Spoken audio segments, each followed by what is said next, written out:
Hello and welcome to Marni's Kitchen. I love St. Patrick's Day, and I had the extreme pleasure of interviewing Russ May from the New Brigade. That'll be coming out not next Friday, not this Friday, but next Friday. In the spirit of St. Patrick's Day, because we're getting close, I'm going to make two dishes. I'm going to make soda bread and I'm going to make shepherd's pie.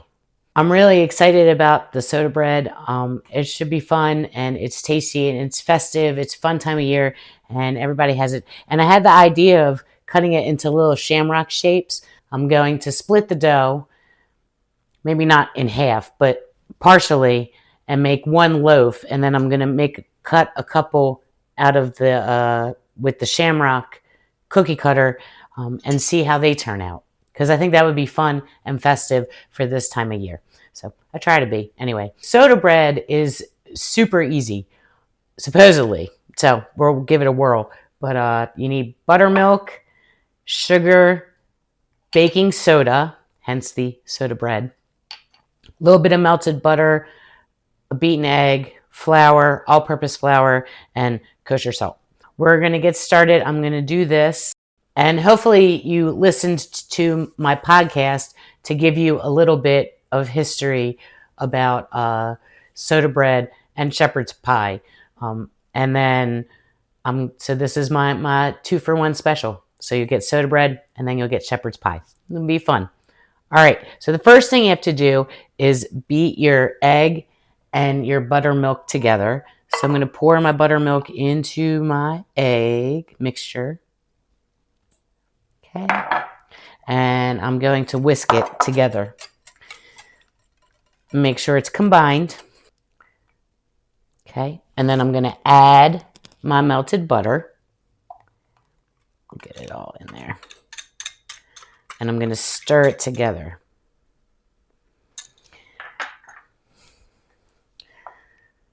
This didn't seem like too daunting of a task, so I figured I could try to bring this to you guys. And plus, if the little shamrock shapes turn out well, I can sell it from Marni's Kitchen. So you don't have to make it. You can purchase it. That would be fun. Always try to make it fun. So I have my wet ingredients combined. Now I'm going to combine my dry ingredients. So my flour, my sugar, my baking soda, and my kosher salt. And I'm going to whisk them together to combine them. Okay, that's pretty whisked. Now I'm going to combine my wet ingredients into my dry ingredients and stir them together with a rubber spatula. Just be careful that you don't over stir, over blend. So I'm going to gently pour them in. Get out all that I can. Cute. And then I'm just going to fold it all together. And it should make a sticky dough. This is a super fun time of year. There's always, well, one, because you're looking forward to spring. Once you get over that February hump. January is a nice hump to get past. And then February, once you get over that hump. And March is around the corner. And then all the spring stuff starts happening. And it gets really exciting. And hopefully we won't have any more snow. They said the Farmer's Almanac predicted the one that we had in January and this past one that we had. And they said it's predicting one more in March. Well, let's hope it's either really early enough before St. Patrick's Day or a little after St. Patrick's Day so that we can all get out there and enjoy the holiday. All right. So this is pretty combined. The baking soda is what makes it rise. I learned a lot in my little history of soda bread and shepherd's pie. There wasn't too much on shepherd's pie. There was more on soda bread, but I just think it's all interesting and it's good to know where things come from. So now that my dough is somewhat combined and together, I'm going to lightly flour my hands and my surface because I am going to do a little bit of rolling, but only for the little bit that I'm going to try to make the shamrock pieces out. So I'm going to get my dough onto my floured surface. So I've pulled my dough out of the bowl, and now I'm just going to try to form it into a ball. And I'm going to knead it a little bit so that I can get it to try to stay together.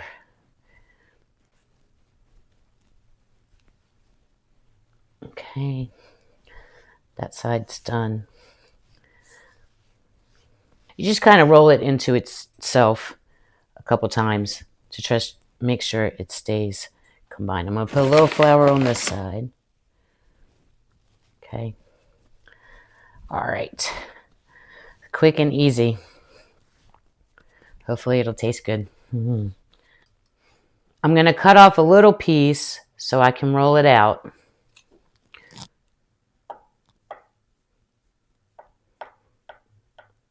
And see how that turns out.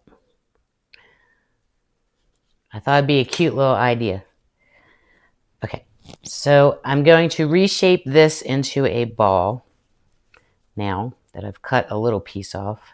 This is going to take longer to bake than the shamrock bread, so I'll have to keep an eye on it. This should take about 30 minutes or so, the ball, and then these should take only about 10-15 minutes. So this guy, I'm going to place on my parchment paper lined baking sheet. Well, let me make sure I can keep it as a ball. I formed my ball. And now that I have my, sorry, I'm going to gently place my dough onto the parchment paper. And then I'm going to score an X in the center because I think that makes it look pretty. And I'm going to sprinkle it with a little more flour up top. And then I'm going to put it in my preheated oven to 400 degrees. Now this guy, flattening it out like a disc. I'm going to lightly flour my surface and I'm going to roll it out. I'm going to cut out a couple little shapes. And we'll see how it goes. And I'll put a little flour. It's a little neat story behind this rolling pin. This was my grandmother's, and I get to use it a lot now. It's nice to get kitchen tools handed down from generation to generation because it just makes it that much more special. So I'm just rolling this out gently, about 1/4 inch thick. So I'm not going to make too many. And then I might make a little ball. You just take your time and roll it, roll it, roll it, roll it. I am not good at determining, I was going to say determining size, but that's what she said. But no, I'm not, I have like very little depth perception. Between that and my geographically challenged, I'm really fun to be a driver in the middle of nowhere. All right, so now I'm going to take my little cookie cutter and I'm going to cut out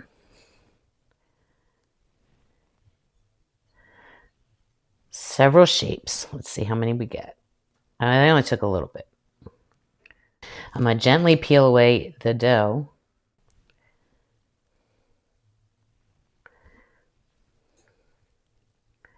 There's one. I'm gently lifting it and putting it on my parchment paper so it doesn't stick to anything. Whoop, that guy broke. That's okay. And this guy's a little mushy. All right, so just like pie crust or cookie dough or whatever you're using, you can always re-roll it out and see if you can get a couple more. Thought this would be a nice treat. I'm going to attempt shepherd's pie. I haven't made that in a very long time. If you listen to the podcast, you'll know that it did not turn out good. I've been wanting to make it for a while. That and duck. I've tried to make duck like 3 separate times. All 3 times. Blech. Did not turn out good. So, all right, I'm going to take my cookie cutter. I'm going to get a couple more out. Gently peel away the dough that is not going to be used. There we go. A little time consuming, but hopefully it's worth it. If you struggle, you can use a little spatula underneath. Hopefully we'll keep the shape. Okay.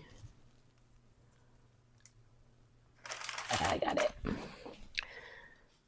And then this. I guess this is where my patience comes in. When people say I'm patient. And I'm typically not. I'll tell you one thing I'm very impatient with is computer stuff and technology. I got no patience for it. I always said if I ever could afford, I would purchase, well, not purchase, but I would hire my own personal geek, because it's just not my thing. Don't like it. So I got 7. So I'm going to put these in the oven now. I have my little guy here, my little extra, and I'm going to imprint a shamrock. That's kind of cool. Let's see what that turns out like. It's fun to do things like that. Try something different. See? Got my little shamrock. So we'll see what it looks like. So it's all in the oven. Up next will be shepherd's pie, and then we'll see how everything turns out. Okay, I'm back. Soda bread's done. I'll pan over to a picture so you can see it, and we'll try it. We'll see how that turned out. They're cute, the little shamrock bread. They're cute, so we'll see. All right, so I'm now going to make my second in my lifetime attempt at shepherd's pie. So have a ton of ingredients.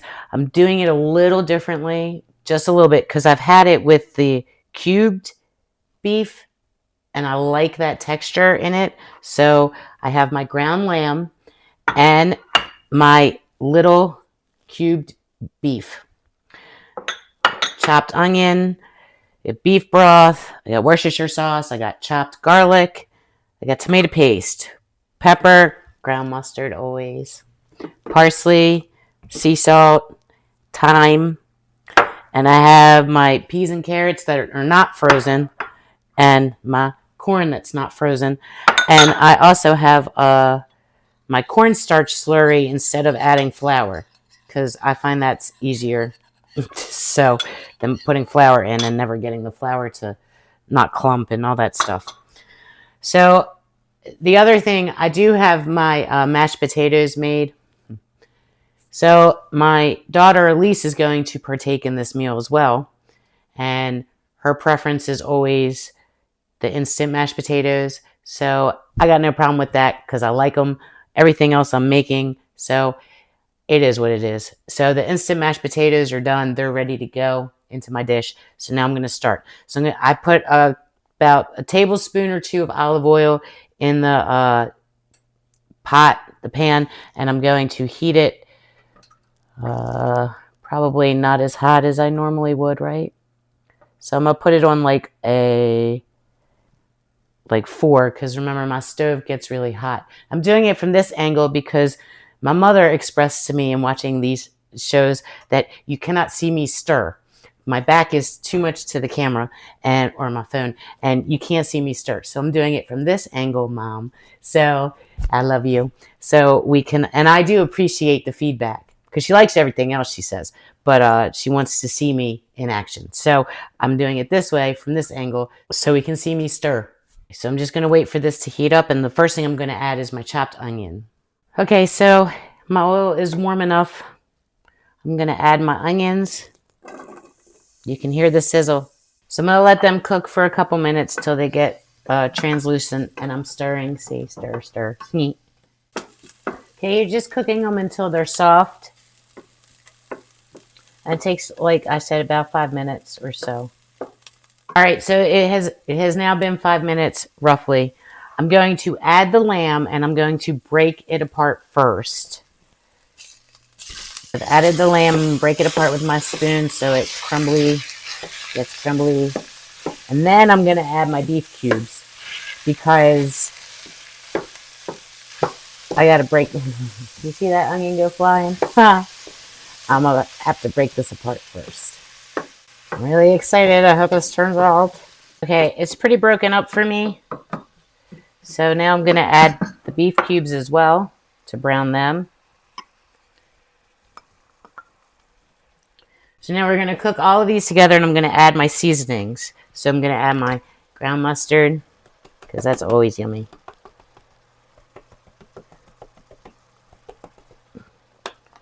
Okay, I'm gonna add my salt.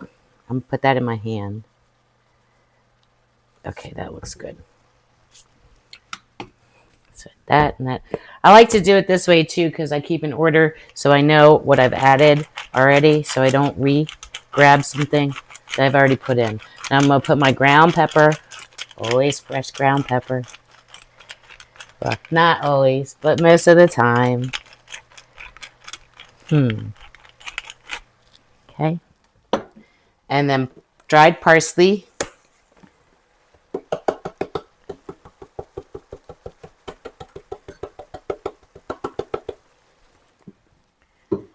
And some thyme. The recipe also called for rosemary and not ground mustard, but I didn't have any in the house, so just a little bit of thyme. There we go.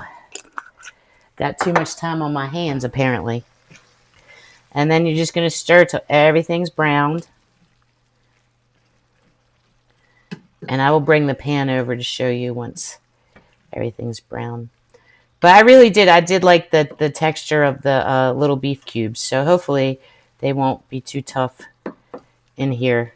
That's always a fear of mine when I do that. When a crock pot cooks slow, they're always good. Beef cubes are browning. It looks yummy. Okay, I'm going to let that cook a little bit longer till my beef browns. My meat. Bel Air is always fun. And Harford County with St. Patrick's Day festivities.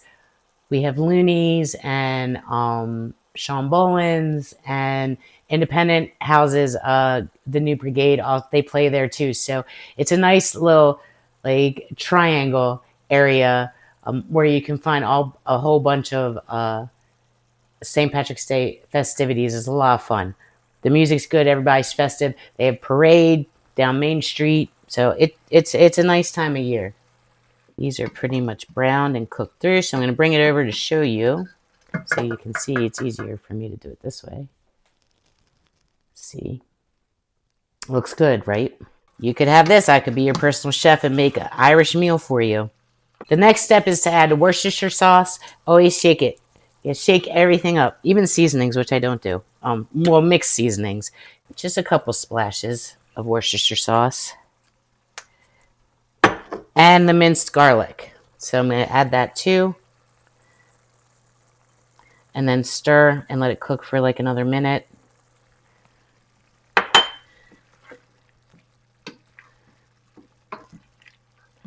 I always, it's funny. I always ask Brian if whatever bottle he takes out, if he's helping me or if he's making his own stuff or whatever. I'm like, did you shake it? And he's like, yeah, I shook it. So it's funny. So just for another minute. My next step is to add the tomato paste.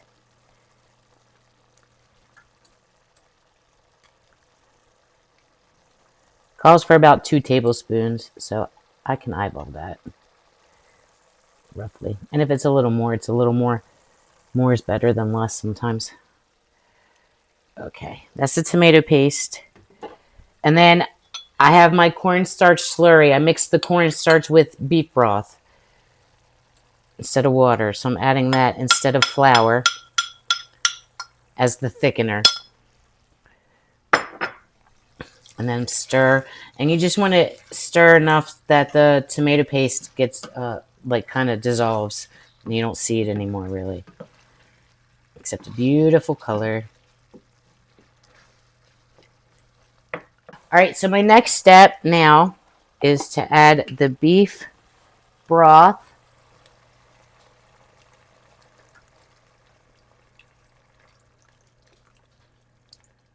I gave it 2 swirls because I have a little more meat than the recipe called for. So that should be about 2 cups, roughly. I'm also going to add my peas and carrots and my corn that's not frozen.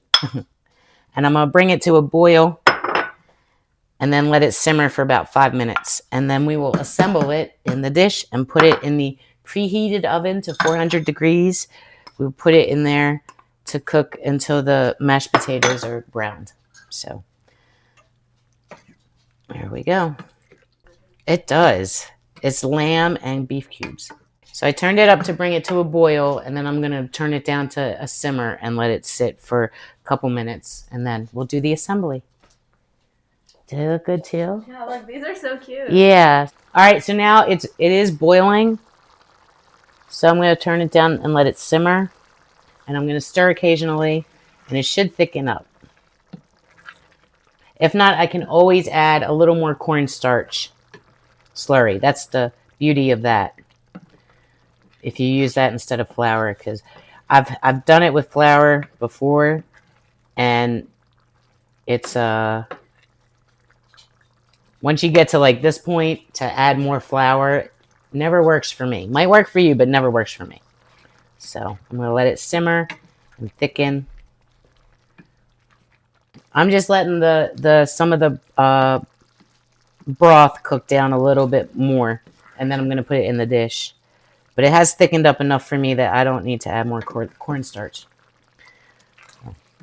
I do find the cornstarch much easier than the flour. Oh, that smells so good. It really does smell good. Mm-hmm. I started smelling it in my room, and I was like, oh, it's time to go upstairs. Can I put that on? Like your voice? Yes. Okay. You can put my voice on. Okay. But I'm not camera ready. You're always camera ready to me, darling. Darling. Well, I am originated from you. So. You did originate from me, but what did I I said I forgot what I had said, that you are already camera, but that doesn't mean I'm always camera ready. Oh. I'm not saying I'm always camera ready, Maybe you are. but you're always camera ready for me. Yes. You and Jenny. Thanks, Mommy. Jenny yonder in Carroll County right now. I know. I'm excited. We had some delays in celebrating Brian's birthday, so we're finally getting. He and I had dinner this past weekend with his daughter and her girlfriend, and then this Friday, my daughter Jenny's coming, and Elise will be there, and then his son and his son's girlfriend, they'll all be there. So we get a couple dinners. Brian got a couple dinners. Month-long celebration. It's always fun. Huh. All right. This is now thick enough for me, so I'm going to assemble my shepherd's pie. So I'm going to bring this over to you so you can see. Okay? And then I'm going to, I don't know if it all will fit in this dish, but we'll see. Yeah. Oh, yeah. And then I'm going to layer it. Oh, that looks so good. See, Mom, you can see me doing stuff.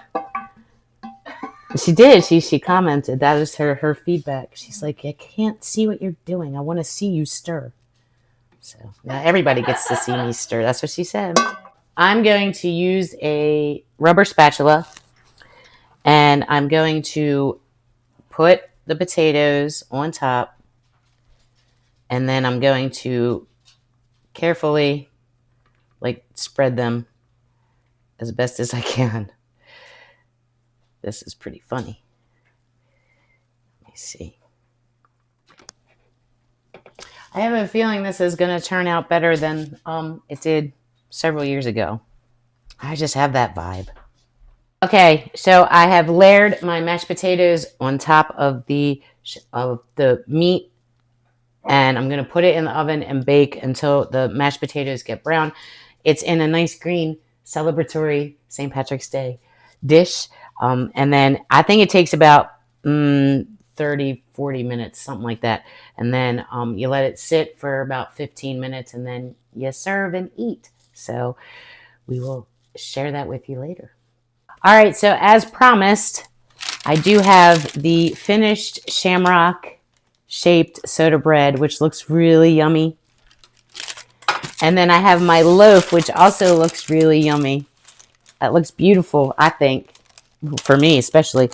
I'm just going to try one of the shamrock ones because that's too big for me. I'm not cutting it. I don't want a whole big piece of bread. So I'm going to try one, and I'm going to let you know how it tastes. I'm good. Really good. And they're so super cute. Yep. All right. Well, job well done. And there we go. So thank you again for watching. And tune in for the pièce de résistance.